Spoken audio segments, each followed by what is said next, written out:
Close your eyes for just a moment and imagine this. Rain.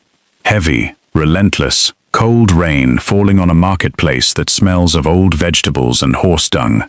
A street full of people too tired to look at each other. Vendors shouting, children running, women clutching baskets. And in the middle of it all, a girl, not crying, not begging, just standing.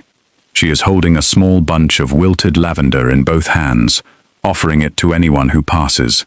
Her dress is grey with grime. Her hair clings to her cheeks in wet ropes. And yet, the way she stands back straight, chin up, eyes forward, she does not look like someone who has lost. She looks like someone who is waiting. Then, from the far end of the market square, a carriage appears. Black as midnight, trimmed in gold, pulled by 4 horses that step like they know they are better than everyone watching them. The crest on the door is one that every person in this city knows, because it belongs to the man who owns half of it, Duke Alistair Thorne, the kind of man who does not stop for anything, the kind of man who has never stopped for a market girl in his entire life, until today. What happens between this carriage and this girl will change 2 lives, expose a conspiracy that reaches into the highest rooms of power, and force 2 people who were never supposed to meet to decide what they are willing to become for the truth and for each other. Subscribe to see how this unfolds and comment where you're watching from. I will love to say hello to you, just to know how far our story is going. The marketplace of Caldemore, a cold autumn morning. The Duke's carriage was not supposed to stop at all. Alistair Thorne had a schedule, and his schedule was the kind that did not bend. 6 in the morning, correspondence. 8, meetings with his estate manager. 10, a ride to the Parliament buildings on the east side of the city. No detours, no delays. His secretary, Mr. Hadley, kept a pocket watch in each hand on days like these, just to stay ahead of the Duke's expectations. But something made the driver slow the horses. Alistair noticed it the moment the rocking of the carriage changed rhythm. He looked up from the papers on his lap and tapped the roof of the carriage twice with his walking cane to signal for an explanation. The driver's voice came through the small opening above. "Forgive me, Your Grace. There is a girl on the road." Alistair parted the curtain with one finger. He expected to see a child, or perhaps a beggar who had fallen. What he saw instead was a young woman standing completely still in the center of the muddy road, directly in the path of his horses. Not stumbling, not panicking, standing the way a wall stands as though she had no intention of moving at all. She was looking directly at his carriage. She is either very brave or very foolish, he thought. And then he thought, no, she is neither. She is deliberate. He stepped out. The rain hit him immediately. He did not carry an umbrella, he never did. Because rain was the only thing in this city he had not yet found a way to control. He walked to the front of the carriage and looked at her. She was young, early 20s perhaps. Pale skin streaked with rain and grime. A shawl that had not been whole in a long time. In her hands, a tight bunch of lavender, mostly wilted, the purple heads drooping forward, as if even the flowers were exhausted. And her eyes. He had seen many eyes in his years. Desperate ones, cunning ones, polished ones, trained to look sincere. These were none of those. These were pale grey blue, almost silver in the grey morning light, and they were watching him with a steadiness that he had only ever seen in generals and judges. "You are standing in the road," he said. "Yes," she replied. Her voice was low and clean, with no trace of apology. "Move aside." "I will, Your Grace." "After you buy a flower." There was silence. Behind him, Hadley made a sound like a man swallowing his own tongue. One of the horses flicked its ears. Alistair looked at the wilted lavender. He looked back at her. She did not flinch. He reached into his coat, produced a coin, not a small one, and held it out. She shook her head. "The flower costs 2 copper pieces, Your Grace. I do not take charity." He stared at her. In 10 years as Duke, not one person had corrected his generosity. Not one. He had offered this girl far more than the flower was worth, and she had refused it. Not with rudeness, with precision. He felt something in the back of his mind, a click, like a lock turning. He pulled 2 small coins from his pocket and handed them over. She gave him 1 stalk of wilted lavender, without ceremony. "Thank you, Your Grace. What is your name?" A pause, the kind of pause that is not confusion, but calculation. "Elara." "Elara what?" "Just Elara." "Names like yours need 2 parts. Mine only needs 1. He almost smiled. He did not. He had spent 30 years learning not to, but the corner of his mouth moved in a way that Hadley would later describe, privately, as alarming. Alistair looked at the sky, then at the crowded marketplace, then at her thin shawl, soaked through and useless. He did something he would never fully be able to explain. "Get in the carriage," he said. "I beg your pardon? You are soaking wet. You will be ill by nightfall. The estate needs a laundry maid. The position pays, and it comes with a room and meals. Get in the carriage, or do not. I will not ask twice." Elara looked at him for a long moment. Then she looked at the carriage, then back at him. There was something in her expression that was not relief. It was not even a surprise. It was something closer to recognition, as though she had been waiting for this exact moment, and it had finally arrived. She picked up a small cloth bag from near her feet, tucked the remaining lavender under her arm, and walked to the carriage. As she passed him, he caught the faint scent of the flower's lavender, and something else, something underneath, sharp and botanical and strangely medicinal. He did not know what it was. He would think about it later. The carriage door closed, the horses moved, the rain kept falling on the marketplace, washing the mud smooth again, as though neither of them had ever been there. Thorn Manor was the kind of building that had been designed to make people feel small. 4 stories of pale stone, with iron balconies and windows that watched the grounds like narrowed eyes. Inside, every corridor was lined with portraits of thorns who had all mastered the same expression, guarded, polished, and slightly contemptuous of whoever was looking at them. Elara was given a small room in the east wing, near the laundry house. It had 1 window, 1 cot, 1 candle, and 1 hook on the wall. It was sparse, the way a cell is sparse, not for lack of money, but for lack of any thought that the person living there might want anything beyond the minimum. She put her bag in the corner. She sat on the edge of the cot. She looked at the window, and then she smiled, a small, private smile that no one saw, and that would have deeply unsettled anyone who had. Her first 3 days were spent working. She worked hard and without complaint. She learned names quickly: the housekeeper, Mrs. Dray, a wide woman with suspicious eyes and the organizational abilities of a military commander; the footman, Thomas; the cook, a Frenchman named Gaston, who treated his kitchen like a church; the senior maid, Vera, who had been at Thorn Manor for 16 years and had the air of a woman who believed she had earned the right to be difficult. Elara was pleasant to all of them. She made no close friends. She asked no unusual questions. She simply watched. By the end of the first week, she had mapped the entire ground floor of the manor. She knew which doors squeaked and which ones did not. She knew the guard rotated 2 men at the front, 1 on each side wing, and 1 who walked a circuit of the garden at 20-minute intervals, but always paused for 6 minutes at the back gate, where he kept a small flask hidden beneath a loose stone. She knew where the Duke spent his mornings, in the private study on the 2nd floor, the room with the locked door, and the light that burned until 2 in the morning. She did not try the door. Not yet. The Duke, for his part, gave no sign that he was aware of her existence after that first day. He passed her twice in corridors and did not acknowledge her. He ate his meals alone.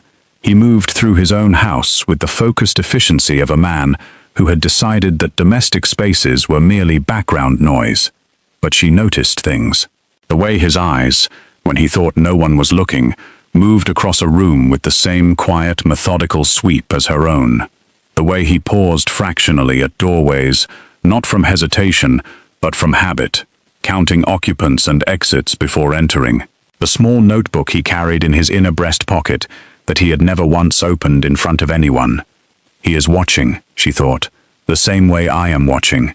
He is not simply a lord managing an estate. He is managing something else, something underneath the estate, and whatever it is making him careful. This changed things. She had come to Thorn Manor with a plan. The plan had not included the possibility that the Duke might be anything other than a powerful obstacle to navigate, a complication she could use or, if necessary, remove from the board. Now she was no longer sure which one he was. On the 8th night, she went to the 2nd floor. She waited until the clock in the hall struck 2, and the light under the study door went out. She gave it another 30 minutes, enough for a man who worked late to fall into a deep, settled sleep. Then she moved. She was silent in a way that had nothing to do with caution and everything to do with practice. The corridor was dark. The study door was locked with a key that she had seen hanging on a small iron hook inside the butler's pantry. Not the butler himself, who kept it on his person, but the spare key, the one kept for emergencies. She had made a wax impression of it 2 days ago. The lock turned smoothly. Inside, the study smelled of wood smoke, ink, and old paper. 3 walls were lined with shelves. The 4th was dominated by a large desk, cleared to near-perfect order, except for one thing. A flat leather portfolio, fastened with a brass clasp, lying in the exact center of the desk. She opened it. Inside were documents, letters, receipts, bank records stretching back 4 years. She moved through them quickly, her eyes trained to read fast and retain detail. The documents described, in meticulous and quietly damning detail, a pattern of payments from an account registered to one Lord Marcus Sterling, the Duke's closest advisor and most trusted cabinet member, to a series of unnamed recipients in positions throughout the government. A judge, a port commissioner, a record clerk at the Ministry of Land. The corruption was not small. It was structural. It was the kind that did not simply bend rules, it rewrote them. And then she turned the last page, and she stopped, because attached to the back of the portfolio, neatly folded, was a single sheet of paper that was not about Lord Sterling at all. It was about her. There was a rough sketch, but recognizable. Her face, her name, her real name, both parts. A record of where she had lived for the past 3 years, and where she had lived before that. A note about a house, her family's house, that no longer existed. And at the bottom of the page, in the Duke's own hand, 3 words: handle with care.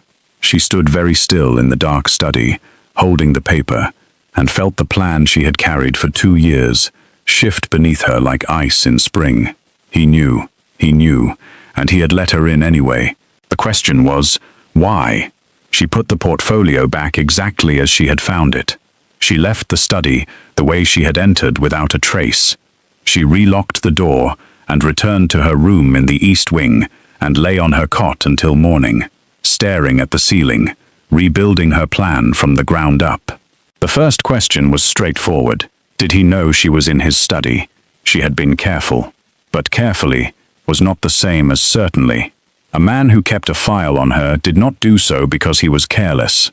The second question was harder. If he knew who she was, why had he offered her a position? Why bring the threat inside the house?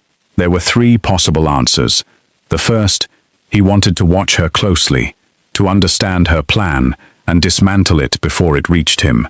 The second, he wanted to use her for something that required her specific knowledge and her specific motivation. The third one she returned to against her better judgment was not her enemy. She did not trust the third answer. She had learned not to trust anything that felt like relief. The days that followed were a quiet war, fought entirely in silence. She stopped avoiding the 2nd floor. She began appearing in corridors adjacent to the study at measured intervals, not to raise suspicion, but to be seen, to make her presence near those spaces ordinary. She volunteered to carry correspondence to the main house, from the messenger's station at the gate, which gave her access to the names of everyone who wrote to the Duke and who he wrote back to.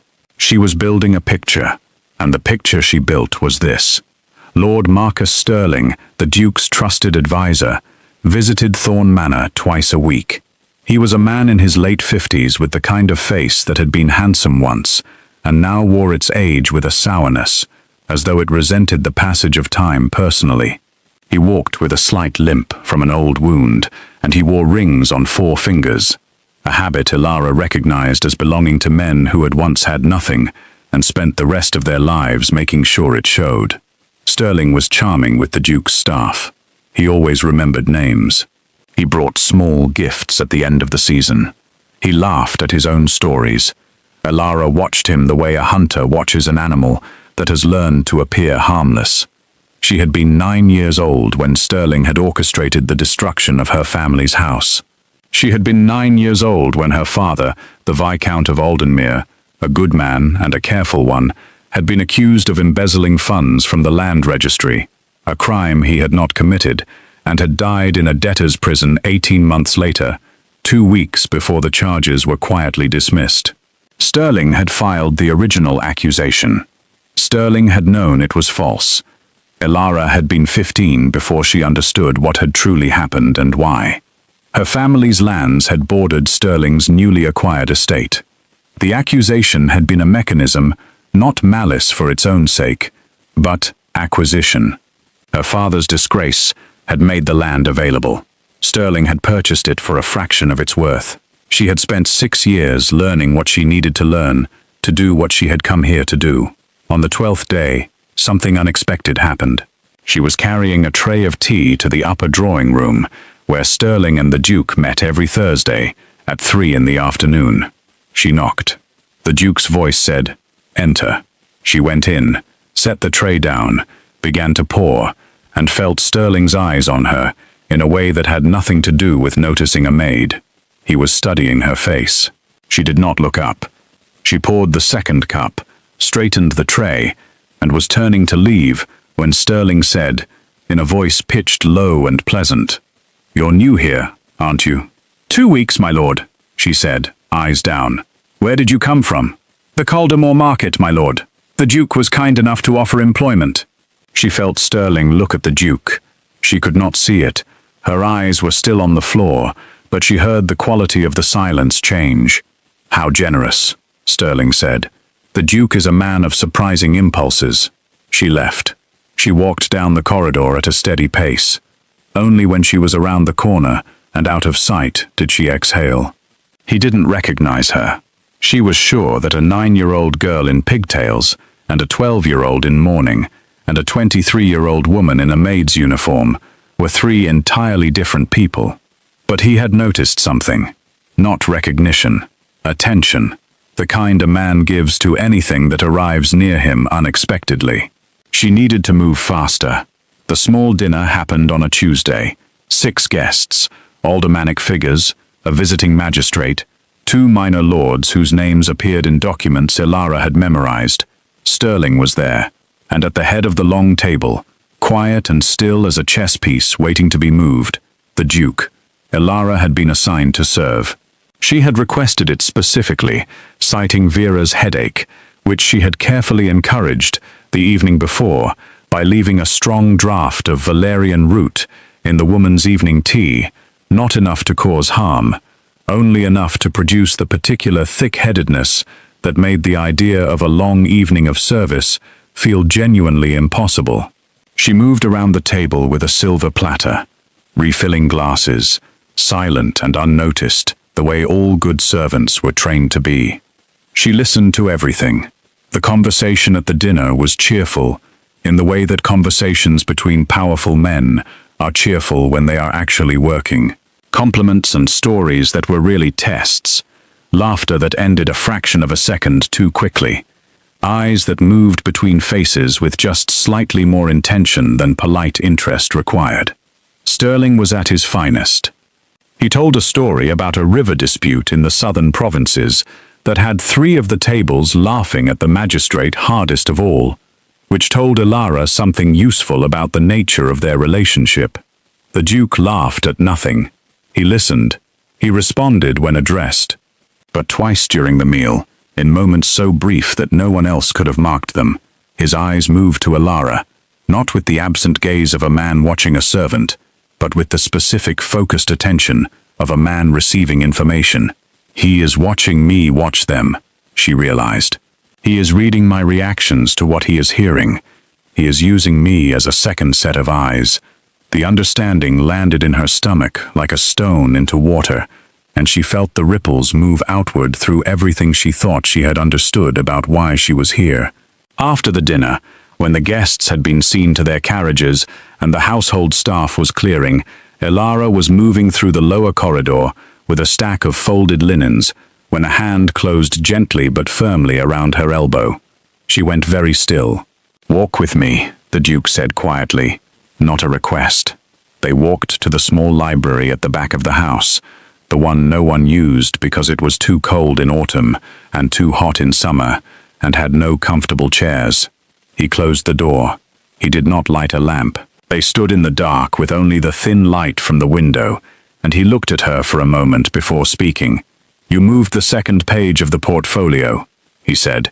"Not by much, 3 millimeters to the right, but I placed it precisely." She held the linens. She said nothing. "I'm not angry," he continued. "I'm interested. Because you put it back. You found what you found, and you did not run, and you did not change your behavior in any way that a less observant person would notice. That tells me you are exactly as patient as I believed you to be." "What do you want from me, Your Grace?" A pause, the kind that was not hesitation, but honesty, which was rarer. "The same thing you want from Sterling," he said. "Evidence that will be held in a court. Not allegations, not implication. Proof that he cannot explain away, and that I cannot be accused of manufacturing. Why? Because he has been undermining my authority for 3 years, corrupting officials under my jurisdiction, and I cannot move against him through any channel that he does not already own a piece of. I need someone who is not connected to me, someone he will not suspect, someone with a reason of their own." She looked at him in the half-dark. His face was difficult to read in the low light, but his voice had something in it that she had not expected from a man with his reputation. It sounded almost like honesty. "You could have told me this in the carriage," she said. "You were not ready to trust me in the carriage. Are you ready now?" She was quiet for a long time. "I am not ready to trust you," she said finally, "but I am ready to work with you. That is different." He nodded. Once, as though this was precisely the answer he had wanted. "That is enough." 3 days after their conversation in the cold library, Alara intercepted a letter. It came through the regular messenger at the gate, mixed in with the Duke's morning correspondence. Most letters were addressed to the Duke directly. This one was addressed to no one, blank on the outside, sealed with plain wax, no crest. A letter that had been slipped into the pile, not delivered with it. She recognized the technique. She had used it herself. She did not open it in the corridor. She carried the entire stack to the mail table in the front hall, sorted it as she was required to do, and placed the unsigned letter at the bottom of her own apron pocket when no one was watching. In her room, she opened it. The letter was written in a hand she did not recognize. In a cipher she did. She had learned to read this particular cipher at 16 from a document she had stolen from a government records office in the eastern city. The same cipher used by a quiet network of men who bought and sold influence the way merchants bought and sold grain. It had taken her 4 months to teach herself to read it. The message was short. It said, "The girl is noticed. Handle before the gala. If not possible, confirm she cannot speak at the wrong moment." It was signed with a single letter, S. She read it twice. Then she folded it and placed it in the small compartment she had hollowed out of the heel of her left boot, the same boot she had been wearing the day she stepped in front of the Duke's carriage. That small dark space had held everything she needed to carry with her for years.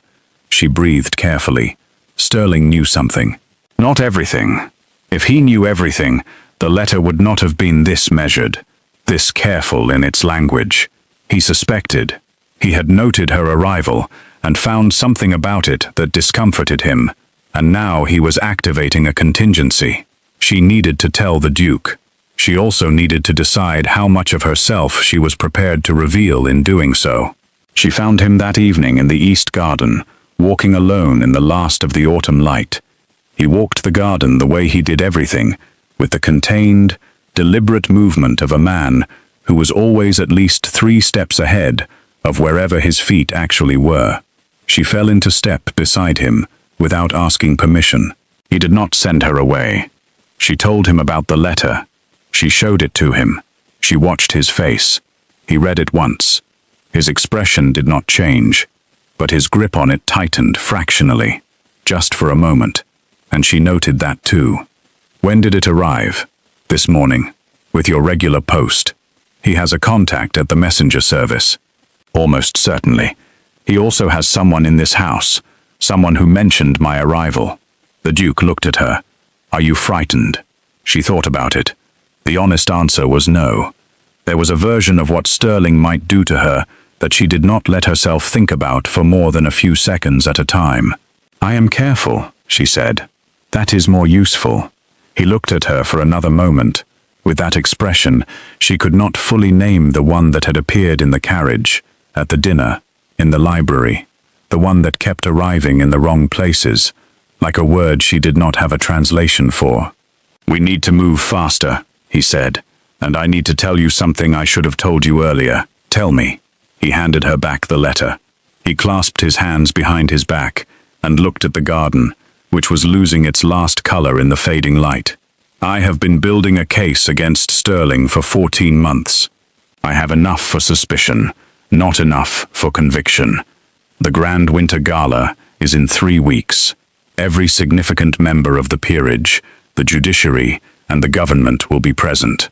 If evidence of Sterling's corruption were to surface there publicly, undeniably, he would have no mechanism left to suppress it. No judge to buy, no clerk to adjust a record, no official to call in a favor from. And the evidence? I believe you know where it is, he said. I believe you have always known where it is. Your father was not simply a victim of Sterling's scheme. He was the one who first documented it. Before he was accused, he created a full record and hid it somewhere that Sterling never found. The garden was very quiet. Elara stood completely still. How long have you known that? She asked, and her voice was steady, even though something had come loose inside her chest. Long enough to have looked for the record myself, and failed to find it. It is not hidden in a place, she said quietly. It is hidden in a person. My father taught it to me, line by line, document by document. I carry it all here. She touched the side of her head. He looked at her with something she recognized only because she had seen its mirror in herself, a mixture of grief and resolution that belongs to people who have been carrying something for a long time and have finally found someone who understands its weight. They worked together in the cold library for 4 nights running. The Duke brought documents. Elara provided context, dates, names, amounts, that she had carried in her memory like stones in a pocket, heavy and constant. Together, piece by piece, they assembled the architecture of Sterling's corruption, the way an engineer reconstructs a building from its ruins, identifying which beam had been removed to make the whole structure lean. It was painstaking. It was also, in a way that neither of them had anticipated, almost comfortable. They did not talk about themselves. They talked about work.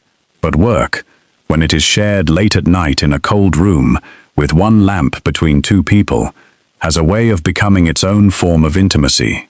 She learned how he thought, precisely, economically, with a habit of identifying the weakest point in any argument before making it. He learned how she thought from the edges inward, building from detail to conclusion, the way a painter works from the corners of a canvas. She learned that he took his tea without sugar and did not like to be spoken to for the first 5 minutes after he entered a room. He learned that she could read a 12-page document in the time it took him to read 3 pages, and that she made small, precise marks in the margins of her notes in a shorthand she had invented herself. On the second night, he said. The lavender. She looked up from the document she was reading. In the carriage, I noticed the smell underneath the lavender. I have been trying to identify it. She was quiet for a moment. Foxglove extract, she said, highly diluted. Enough, if absorbed through prolonged contact, to produce mild disorientation in an adult. Not enough to cause real harm. The flowers you were selling. Yes, you had already neutralized the gate guards.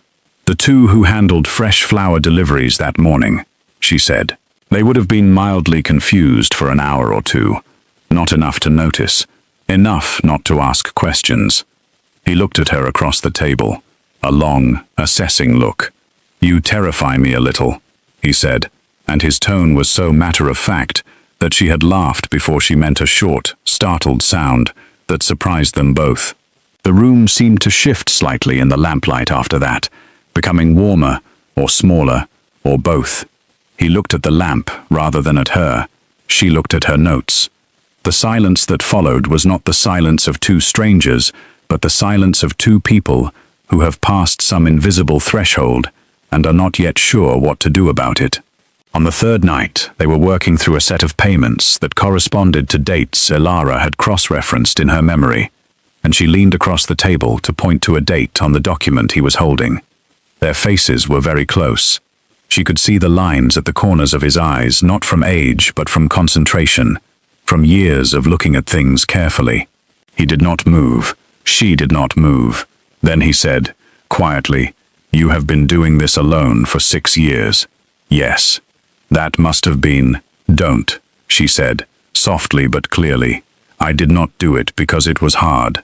I did it because it was necessary. There is a difference." He nodded slowly. "I know," he said. "I have done a few necessary things myself." She sat back. He returned to the document, but something had changed, fine and irreversible, the way a small adjustment in a compass heading, held long enough, takes you to an entirely different shore. Sterling made his move, 12 days before the gala. It was elegant, as his moves always were. He did not come himself. He sent a woman, a well-dressed, quietly formidable widow, named Mrs. Carver, who arrived at the manor with a letter of introduction from a charitable society, and asked to meet with the household manager about a potential donation. Mrs. Dray, the housekeeper, received her in the front parlor. Elara was polishing silver in the adjacent room and heard every word through the wall, which was thin in the way that old manor walls sometimes are when they have settled. The conversation began with the charitable society. It moved, as these conversations do when they are actually about something else, toward the staffing of the household, the welfare of the servants, the Duke's recent habit of taking on new staff without the usual references. "We understand there is a new girl," Mrs. Carver said pleasantly. "A market girl, quite young. Has she settled in well?" "Well enough," Mrs. Dray said, with the tone of someone who was not fully pleased with the question. "Only I happened to hear from a mutual acquaintance that there was a girl matching that description who had been seen near the ministry buildings last spring, asking questions about old land records. Curious, isn't it?" Elara set down the silver spoon she had been holding. "He knows more than I thought. Not who I am, perhaps, but what I have been doing." Mrs. Dray was quiet for a moment. "I'm sure I wouldn't know about that," she said finally. "Of course not," Mrs. Carver said. "Only it might be worth mentioning to the Duke that a girl with no verifiable history and unexplained prior activities might not be the most suitable person to have in a household of this significance. For everyone's protection, naturally." She left 20 minutes later. The charitable donation was never discussed. That evening, Elara went to the Duke. She had debated it for the entire afternoon. Every calculation she ran told her the same thing. The window was closing. If Sterling moved against her now, it would not just end her, it would destroy the evidence. Everything in her memory, everything she and the Duke had assembled, would become unusable if she were found to be a person of compromised credibility. She needed the gala to happen before Sterling could act. She needed the Duke to understand the urgency without losing confidence in the plan. She knocked on the study door. He opened it himself, which surprised her. She had expected a footman. "Sterling has eyes in your house," she said without preamble. He stood back and let her in. She told him about Mrs. Carver. He listened without interrupting, which she had come to understand was the way he listened when he was very alert. "Mrs. Dray," he said when she finished. "She is the contact." "I think so. I am not certain." "I am," he said. "I have suspected her for several months. I did not move on it because her removal would have told Sterling I was aware of his network inside the house." "We cannot wait any longer," Elara said. "He will try to remove me before the gala. If he does, we lose the timeline." The Duke was at his desk. He leaned back in his chair and looked at the ceiling for a moment, a gesture she had never seen from him before, and which told her more about his inner state than anything else he could have done. "How much time do we need?" 7 days to complete the evidence record. 3 days to prepare the presentation. We need someone who can operate a projection device at the gala itself. I have someone. A man I trust is one of the few." He paused. "And you? What about me? Do you trust me?" The question was direct and quiet and did not carry any of the weight that such questions usually carry when they are asked as pressure. It was a genuine inquiry. He was asking because he needed to know, not because he wanted something from the answer. She thought about the past 4 weeks, the cold library, the shared lamp, the work. The moment when he had said she terrified him a little, and she had laughed in a way she had not laughed in a long time. "Enough," she said. "I trust you enough. Then let us finish this." The 7 days were the most focused of Elara's life, and she had lived a life that demanded focus, the way other lives demanded air. She and the Duke worked in the study now, not the cold library. The change had happened without either of them remarking on it. One night, she had arrived at the cold library to find a note on the door in his handwriting that said simply, "Second floor." And she had gone there, and they had continued, and the cold library had never come up again. The evidence was assembled in layers. The first layer was documentary, originals of the payment records, cross-referenced with dates of official decisions that had benefited Sterling's interests. These were things the Duke had gathered over 14 months. The second layer was testimonial, Elara's memorized account of her father's documentation, transcribed now into writing for the first time, cross-verified against the Duke's records with mathematical precision. Date by date, transaction by transaction, they built a ledger of Sterling's corruption that covered 9 years, 4 judges, 2 port commissioners, 7 land transfers, and a murder that had been recorded as an accident. The murder was Elara's father. She had believed this for 6 years. She had not said it to anyone before she said it to the Duke at midnight on the 3rd night, with the rain hitting the study window and both of them surrounded by papers. He did not immediately say she was wrong. He looked at the evidence she indicated the timing, the inconsistency in the medical records, the witness who had recanted 3 months after his original testimony and then disappeared from all public records. He was quiet for a long time. "I am sorry," he said finally, "for what happened to your father and for what it cost you." She had prepared herself for many responses. She had not prepared herself for that one. She turned away, toward the window, for a moment. The rain was steady and slow.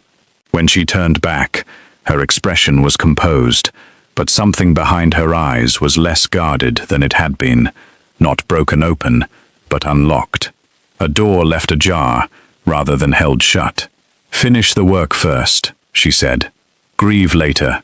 "Yes," he said, and then, carefully, "but not alone. You don't have to do that part alone." She looked at him for a long moment without answering. Then she picked up the next document, and they continued. On the 5th day, they set the trap. Sterling's courier, the one who had been delivering the cipher letters, was intercepted not by force, but by misdirection.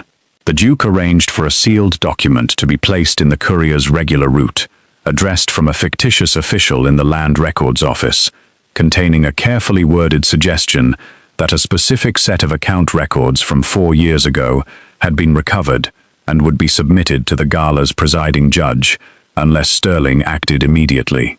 The information in the letter was false, but the records it described were real. Sterling would recognize them, because they were the records he believed he had already had destroyed. The goal was not to capture Sterling. The goal was to make him panic. A panicking man makes mistakes. A panicking man calls his allies and makes himself visible. Sterling received the letter on a Wednesday. By Thursday, 3 of the people he called on the records in the Duke's own private documents, the magistrate, the port commissioner, and a senior clerk at the ministry, had each been contacted by Sterling in ways that were now documented and traceable. He had tried, in his panic, to reach the same network he had spent years building, and in reaching for it, he had shown its shape. The Duke added the contact records to the evidence portfolio. The portrait of Sterling's corruption was now complete. On the 6th evening, when the work was done and the documents were sealed and set aside, they sat on opposite sides of the study desk, and the silence between them was different from any silence they had shared before, not full of unspoken work, but full of something with no professional name. She looked at his hands on the desk. He had careful hands. She had noticed this in the weeks of working side by side with him, the way he turned pages, the precise pressure he used with a pen. He was looking at her. "After the gala," he said slowly, "what do you intend to do? Reclaim my family's lands. What is left of them?" And then, she did not answer immediately. She had not thought about them. Then, "I had been a long way off, for a long time. I have not decided," she said. "I have been so occupied with this, that I have not thought much about what comes after." "Think about it," he said. "After the gala, I would like to have a conversation about what comes after." She looked at him carefully. What kind of conversation? And the corner of his mouth moved in that way, the almost smile that Hadley had once described as alarming, and that she now thought of as the truest expression he had. "A long one," he said. "I hope." The gala arrived the way storms arrive in summer, preceded by the particular golden stillness of a world that does not yet know what is coming. Thorn Manor had been transformed. Every chandelier blazed.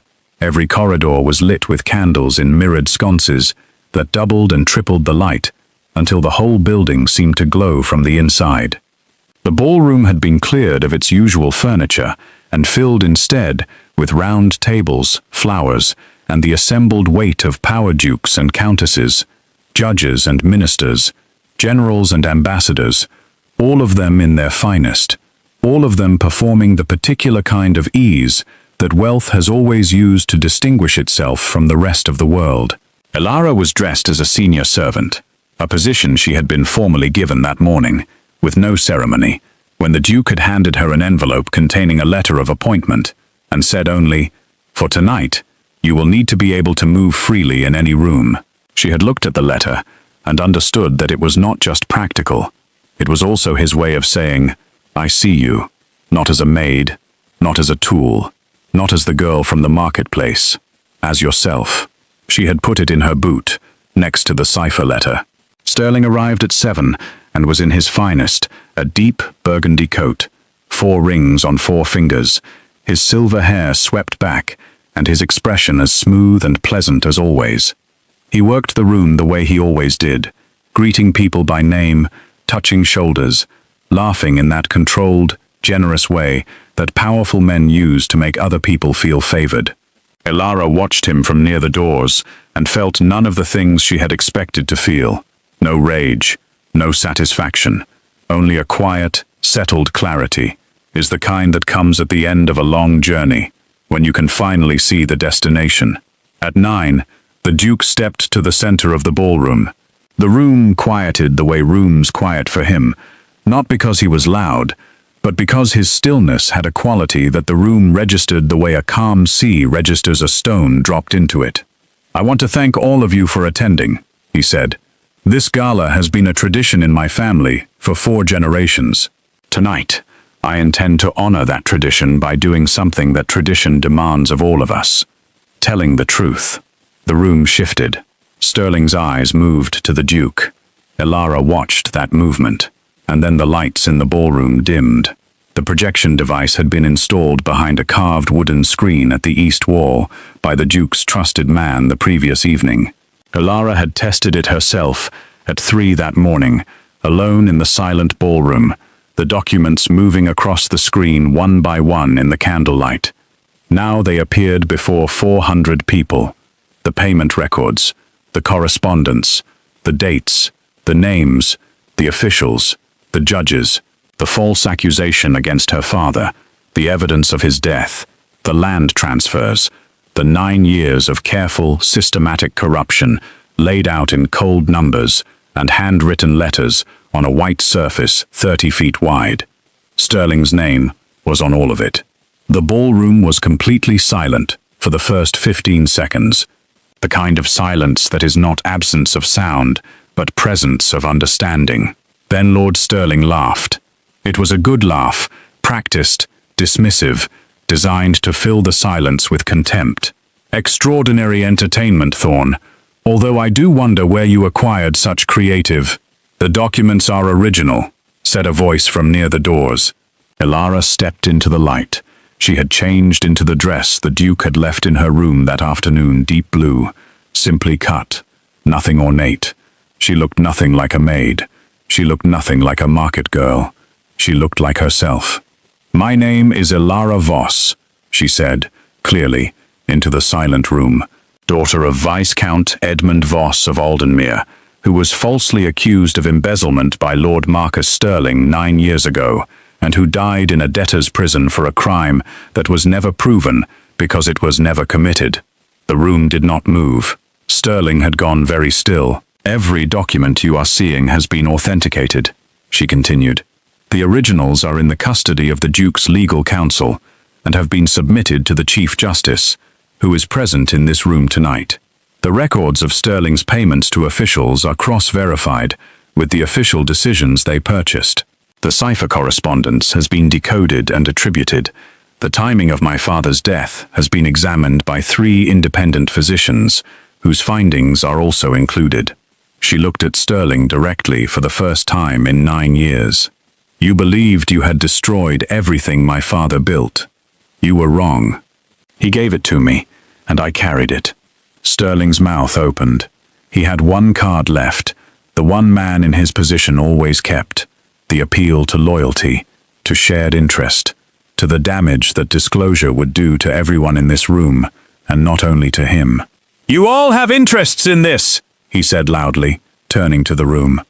"Every person here has benefited, directly or indirectly, from the functioning of the system that—" "Lord Sterling," said the Chief Justice, who had risen from his table at the far end of the room. He was a small man of 70, with the eyes of someone who had been in this business long enough to know exactly what he was seeing. "I believe you will want to stop speaking now." 3 of the Duke's senior guards, who had been positioned at the ballroom's exits by prearrangement, stepped forward. Sterling stood very still for a long moment, his 4 rings glinting in the lowered light, his face running through expressions the way a man runs through options and finds them all closed. Then he sat down, and the room, slowly, began to breathe again. The Duke came to stand beside Elara. He did not take her hand. He did not need to, and he simply stood beside her, shoulder to shoulder in the lamplight, and his presence beside her was a statement as clear as anything spoken aloud. She kept her eyes forward, but she felt his steadiness next to her, and the particular quality of standing beside someone who has been beside you through the worst of it, and is still there at the end of it. That, she thought, was perhaps the most surprising thing of all.